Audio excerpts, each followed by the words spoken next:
আপনার বিড়াল আপনার সাথে তাদের মাথা বা শরীর ঘষাটাও তাদের ঘ্রাণ চিহ্নিত করার এই প্রক্রিয়ার অংশ। নাম্বার ৭, তারা মনে করে আপনার তাদের প্রয়োজন। গবেষণায় দেখা গেছে যে বিড়ালরা তাদের মালিকের আবেগ পড়তে পারে এবং মানুষের চেয়ে ভালো প্রতিক্রিয়া জানাতে পারে। বিড়ালরা বুঝতে পারে যখন তাদের মালিকরা দুঃখিত বা উদ্বিগ্ন। তারা আমাদের সান্ত্বনা দেওয়ার চেষ্টা করবে এবং উপস্থিত থেকে বা আমাদের কিছু স্নেহ দিয়ে আমাদের আরও ভালো বোধ করাবে। অনেক বিড়াল কাছাকাছি আসে যখন তাদের মানুষ হতাশ হয়।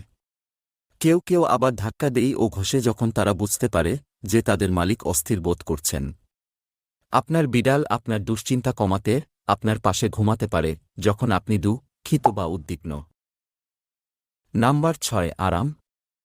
আপনি ইতিমধ্যে জানেন যে এই সমস্ত কম্বল, নরম চাদর এবং তুলতুলে বালিশ শুয়ে থাকার জন্য একটি অত্যন্ত আরামদায়ক জায়গা তৈরি করে। আপনার বিড়ালও এটি জানে এবং বোঝে।